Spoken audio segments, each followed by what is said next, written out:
What is up, everyone? Welcome back to another episode of What's the Word, your home for all things sports. Before we get into this episode, I just wanted to say something. First of all, happy 2025. I just wanted to say thank you guys for all your tremendous support that we received back in 2024, starting things up, kind of getting the ball rolling with this podcasting. I wanted to apologize for the lack of content. I know, guys, just school got tough. Football got tough. It was kind of a lot to balance with the podcast, just fitting that into my schedule. But I am home now for break. I'm back in the OG setup, as you guys can see. Don't worry, guys. I heard the talks. I heard the chatter. Hey, what's the word at? Oh, he fell off. Oh, that thing's never coming back. Oh, what's the word's done for, guys? We are back. I heard the talk, and we are back, guys. No, I did not fall off. No, what's the word is still a thing. Guys, we are here. Happy 2025. And without further ado, let's get right into it, guys. The first episode of the new year. Last season of the NFL in the books. And let's talk about the best conference in football, the NFC North, baby. The race for the 1 seed is heating up. And it is only right. The race for not only the 1 seed in the playoffs, but the NFC North crown. It is only right that this game is the last game of the regular season. It's going to be a great one to watch. And let me just say, Lions fans, it has been 67 years since you guys have won the division. Yes, you guys are hearing that right. It has been 67 years since you guys have won the division, but I think you guys are going to have to wait just a little bit longer to get you one. I'm going Minnesota Vikings for the win this week. It's a big game, and for the division, like I said, division on the line, 1 seed on the line, and I think the Vikings are going to just come out and do what it takes to get the W. I think this is going to be an absolute shootout. I think, this is going to be a very high-scoring game. Let's just take a look at the 2 quarterbacks that are going to be playing in this one. These are 2 guys who are playing the best football in their careers in Sam Darnold and Jared Goff. And these are 2 guys who have kind of really, resuscitated their careers with the second stint in their new teams. Sam Darnold's been around the league. Jared Goff, went from the Rams to the Lions. And, these are guys who are playing, like I said, the best football of their careers right now. And they're seasoned veterans. But Sam Darnold, like I said, this is a guy who, he wasn't even sure if he was going to be a starter at all. The whole thing happened with Minnesota. They drafted J.J. McCarthy. He got injured in the preseason. Everyone was like, okay, here. Like, oh, crap. Like, what are we going to do? Are we going to start Sam Darnold? Vikings fans were ready to throw the season away, and rightfully so. I mean, Sam Darnold didn't have the best track record in the NFL, but, Sam Darnold jumped right in, and he did his thing. The Vikings, they're playing great, and, this guy is playing like an MVP caliber type player. He's thrown 35 touchdowns this season. His previous career high was 19. Like I said, so he's been struggling, but now he's really finding his stride. 4,100 passing yards and a passer rating of 106.4.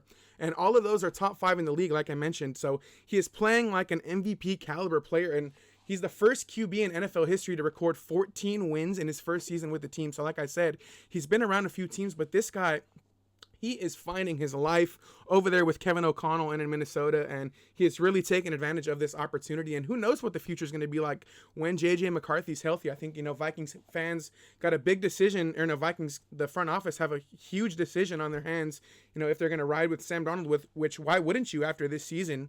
He's given you, no reason not to. So, that's going to be exciting to see. But this guy, he's revived his career. Now, on the other sideline, no different. Jared Goff is playing some of the best football of his career as well. Let's take a look at his numbers.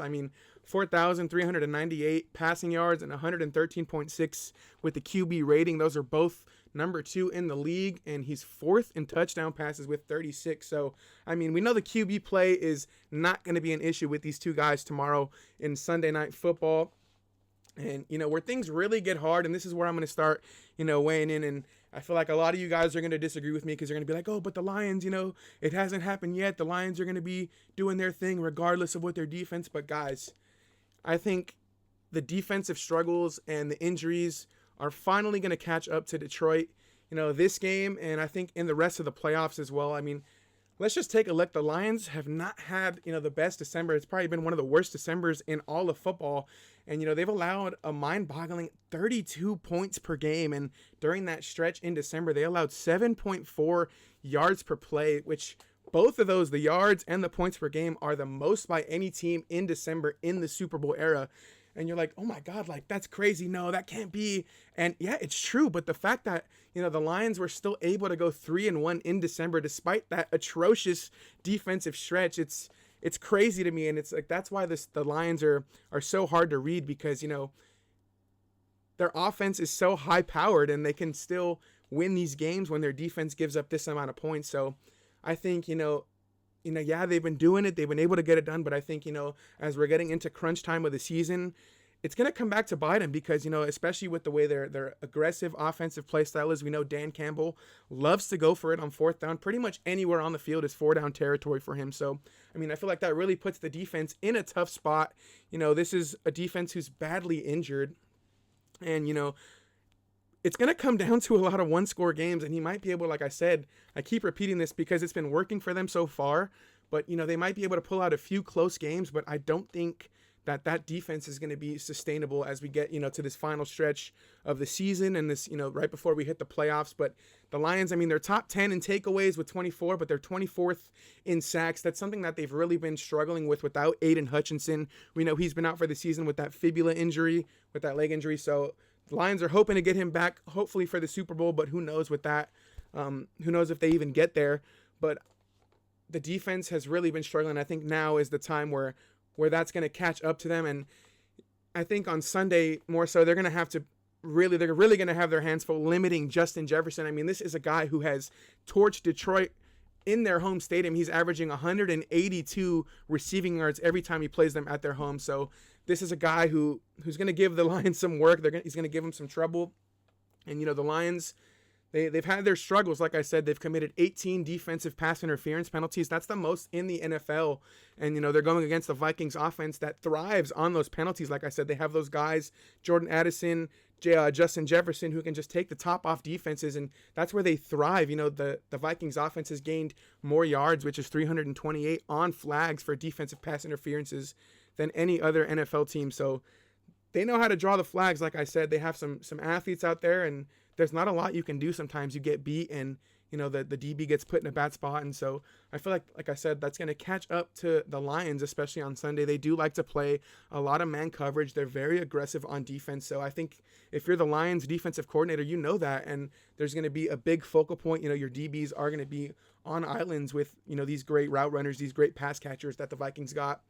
And, just to throw a little bit of extra, cherry on top, this officiating crew, Brad Rogers and his crew, they've thrown more flags for defensive pass interference than any other officiating crew in the NFL. So, the Lions secondary, the Lions defense surely got their work cut out for them. But, like I said, the Lions, they've been playing great, and their offense has really been able to pick up the slack. But I think it's only going to catch up to them because the playoffs, this is the best of the best right here. And it's the final season. So I think it's really just going to catch up to them. But for the Lions, I feel like the stakes are a lot higher for them. And in my opinion, like I said, they're badly injured. I feel like they need heavy emphasis on the need. They need this one seed. I think because of all those injuries, they would really appreciate that extra week. They have 18 bodies on the injured reserve, and they've had to go with 30 different starters on the defensive side of the ball. So the lack of continuity has really been, it hasn't been there for the Lions, and that 30 different defensive starters, that's the most by any team in a season since 1950. So, it's really hard to have success in an area like that when you have so many guys, so many pieces injured. That continuity is really a big part of playing football. You guys, you get a feel for each other on defense. So I understand it, but, I feel like, the power of friendship's only going to get them so far, and it's only a matter of time until, the good teams, like the teams in the playoffs, are going to catch up to that and expose them. But I think for the Lions, I think they firmly believe that, if they secure the one seed and if they get that home field advantage, and if the road to the Super Bowl runs through Detroit, I think they believe that they really do have a strong shot to go all the way. And, like I said, they haven't been the one seed since 1957, so they are hungry. But like I said, new year, I think it's going to be the same struggles defensively, at least for Detroit. So I'm going with Minnesota. I think that's going to be a huge game. I think it's going to be an awesome game, Sunday Night Football. And now let's move over to the third team that's going to be representing the NFC North in the playoffs, the Green Bay Packers. It's a big NFC North Sunday. We got the Lions versus the Vikings. We got the Bears versus the Packers. So let's talk about this Green Bay team. They are going to have a very, very tough road to the Lombardi, but let me just say it right now. This team would not have it any other way. The Packers know that they're going to have to get it done against the good teams, which matters. You take a look at all the 5 Packers losses. They've been to playoff opponents. It was to the Lions twice, the Vikings twice, and to the Eagles once. And, if you're the Packers, yeah, you're kicking yourself for losing those games, but you look back at those games and you're thinking to yourself, you're like, dang, like these weren't by much. And don't get me wrong, I'm not one for the moral victories. They need to play better, plain and simple. And in the playoffs, I mean, it's do or die. You don't get a second chance. You're not going to get a second opportunity at the Lions or anybody. So the Packers, I mean, you take away some missed field goals in those games, which the Packers have addressed that. They went out and they signed Brandon McManus, a kicker, and he's been pretty locked down for the Packers since that Minnesota game pretty much. But, I mean, if you're the Packers, you're in a good spot. You lost these games by one possession. You can hang with the best of the best. And, it's time to get your lick back in the playoffs. You're going to see these teams. You might have to go on the road to Philadelphia first round. So it's going to be tough. And, the Packers, like I said, though, they're a hungry team. They're a young team. And I don't think they'd have it any other way.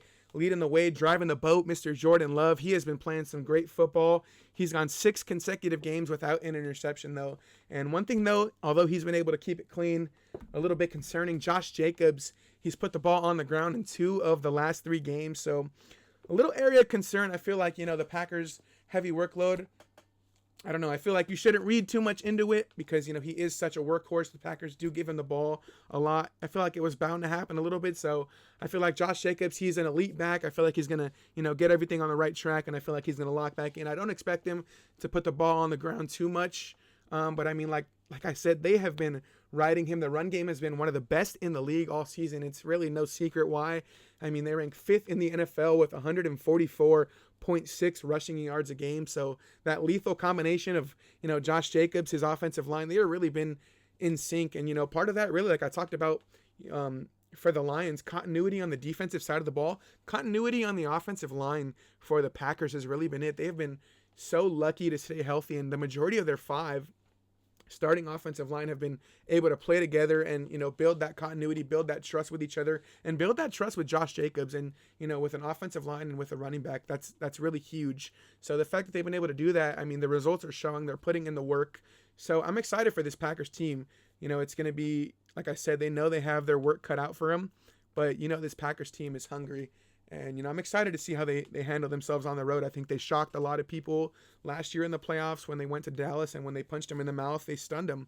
So I think, a lot of people, I think that kind of put the league on notice that the Packers, that they're not really a team to be messed with. So the Packers, I think they're going to, go out there, and regardless, I know they're going to put up a fight. But I think if you're the Packers, you're in a good spot knowing that whoever you're going to play in these first couple of rounds, you've had a feel for them already, whether it's the Eagles, the Lions, or the Vikings.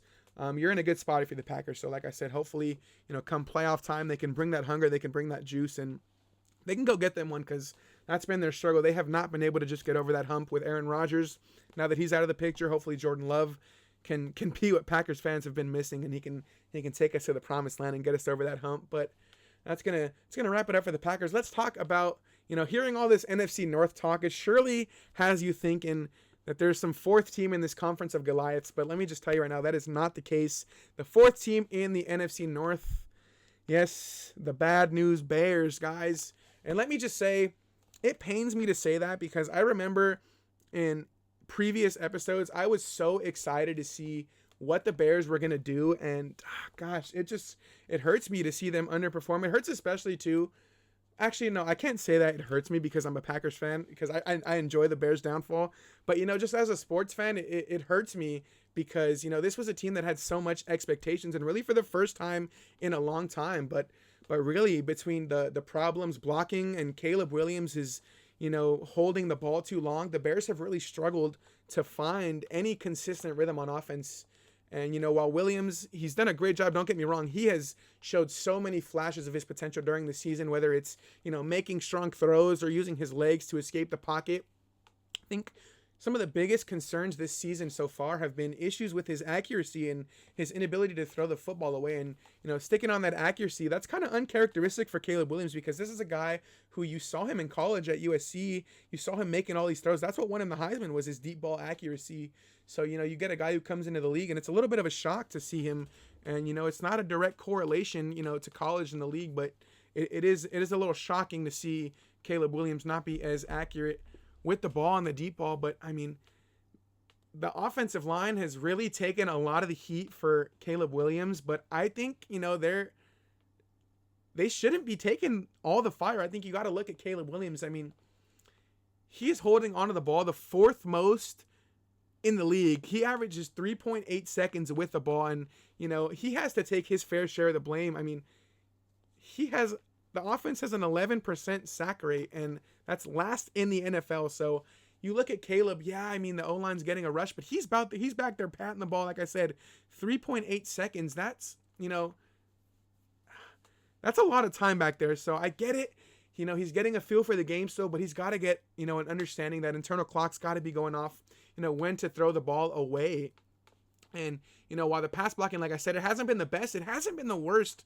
Chicago's 35.5 pressure rate, like I said, that's like mid-tier in the league, 18th in the league, despite Caleb holding onto the ball for so long. So they also rank 18th in pass block win rating, which is definitely more than respectable. So like I said, yes, they've had their struggles, but you can't, look at that number and look at, that they're dead last in their most sacks in the league, and you can't put it all on the offensive line. And, just to put things into perspective, the Bears rank third best in average time to pressure, whereas the Cincinnati Bengals and Joe Burrow, they are third worst in that same stat. So Joe Burrow and Caleb Williams, just to put things into perspective, I'm not knocking one or knocking the other, but they're both averaging 13 pressures per game, and Williams has taken 30 more sacks. So, like I said, that avoidance and that inability, to throw the ball away and get rid of the ball, that's really what's been Caleb's downfall this year. And I mean, like I said, I can't stress it enough. He's shown so much, ability, and he's shown so many flashes of what he can do. But I think, once he develops that skill and trusts his fundamentals more, I think, he's definitely going to be a better QB, and the league's going to be on notice. And I think it's just going to make the whole offense for Chicago flow better. And I mean, we know the weapons are there. I mean, DJ Moore, he ranked top 5 in deep receiving yards last year in the entire league. Keenan Allen, he led all wide receivers in the league in separation in vertical routes. And then Rome Odunze, he led the entire FBS in deep receiving yards. So, I mean, we know Fields has receivers with the ability to get open and catch the ball, but I keep saying Justin Fields. Caleb's just got to get him the ball. And he hasn't been able to do that, and it's surely been there. And I think, if he's able to make a couple more throws, things are looking a lot different. Maybe not playoffs for the Bears, but I mean, they're maybe a little bit more competitive in the North. But like I said, Caleb's given them a big reason, to be hopeful for next year. They finally got rid of Matt Eberflus, because now hopefully they can get somebody in there that'll bring the best out of Caleb, because he's definitely further along than I think they thought he was. And I think if they can just continue to build around him, like building around a team, you need a quarterback. That's the most important part of the equation. And I think the Bears know that they got their guy. They're not going anywhere. They're not doing anything with Caleb Williams. He's going to be there for a minute. And, I think he's shown a lot of good things, more good than bad, definitely this year. So I think, the Bears, they have their guys. So now it's go time. And the Bears window, I hate to say it, but I mean, it's a short window, because, they haven't produced in a long time. So they're definitely due, and they have the pieces to do it. So anytime, like I said, I understand the struggles, but, anytime you get a coaching change in the middle of the season, that's how you know it's really bad and the organization is fed up. So I'm excited. I say this, I'm still a Pack, go Pack go. It pains me to say I'm excited for the Bears, but I'm excited just to see, how they answer next season, with a new head coach. Hopefully they can get somebody who's going to invest in the team and, bring the best out of these guys. But that's going to wrap up a little NFC North talk, and just going to bring me to my last topic of today's episode. Let's get petty a little bit, man. Saquon Barkley had a shot of breaking Eric Dickerson's single-season rushing yards record. And, I mean, come on. It was just too good. The script was looking all too juicy. Was lining up to do it against his former team, New York Giants, who traded him away, who let him walk, man, for a bag of chips. And let me just say, I mean, Nick Sirianni deciding to pull the plug on Saquon's season, it's a tough one. I understand it, and I'm looking at the bigger picture, but it's so tough to grasp, just because this is a shot at history. I mean, Barkley is going to end up capping his season out at 2,005 rushing yards, which is, still remarkable, record or not, alongside, that being the most by an Eagles running back ever. So he set an Eagles franchise record in just his first year being with, the franchise. That's awesome. That's amazing in itself. But I mean, this guy was pushing further and further towards Eric Dickerson's mark of 2,105 yards. And, I know what you guys are thinking. Oh, he had more games. So many people were trying to defend this record. And, I don't even think they realized, how crazy Saquon was balling out. People are thinking, the NFL plays 17 games now. Eric Dickerson only had 16 games. It's yes, in theory, Barkley had more time and opportunity to work than Dickerson did because of the 17-game season. But Dickerson, let's see, he set the single season rushing record with 379 carries. And after that game, Saquon Barkley was at 345, which is also a career high for him. But he was also well short, and I think he would have definitely been well short of, reaching the same amount of carries as Eric Dickerson had he even played. So it also, Barkley has needed the full difference of 34 carries to break the record. So I don't think he would have needed the full 34 carries to get 100 yards. So this is crazy to me. I think Nick Sirianni should have actually just, let him feel out the half.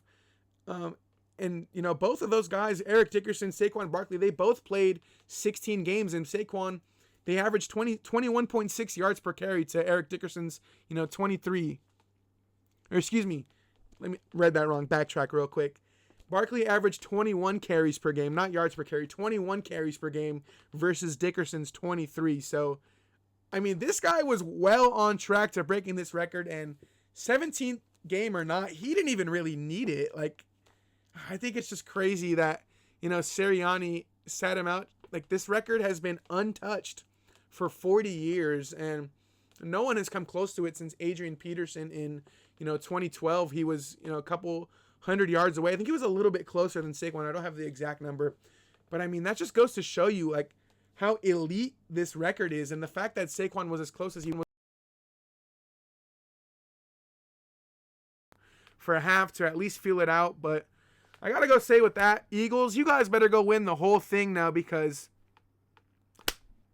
if you're going to sit Saquon out, and, obviously Saquon's not going to be come on, let me play. He's going to respect the decision of the coach, and that's kind of final because, Saquon wants to win, and he's a team guy. He's never really been about that, but this is a shot at history, man. Let my guy get his shot at history. Let him get his shot in the Hall of Fame. He's already heading there anyway. But, I mean, let him get his piece in history, man. Let him eat. But I really wish he could have broken that record, but, a lot at stake this weekend for the NFC North. But I'm really excited. Like I said, I got the Minnesota Vikings taking this one, taking the 1 seed. But that's going to wrap it up for this episode. Thank you guys so much again for tuning in. I appreciate all your support for What's the Word. If you guys want to stay up to date with everything What's the Word, make sure to follow us on social media. I'm going to be linking those all down in the description. But do me a favor, guys. Make sure to tell a friend, tell that friend to tell a friend about What's the Word. We're bringing it back in 2025. We're trying to go viral. But we appreciate all the support. As always, I'm your host, Sam Casillas, and we'll see you guys next time. Take care.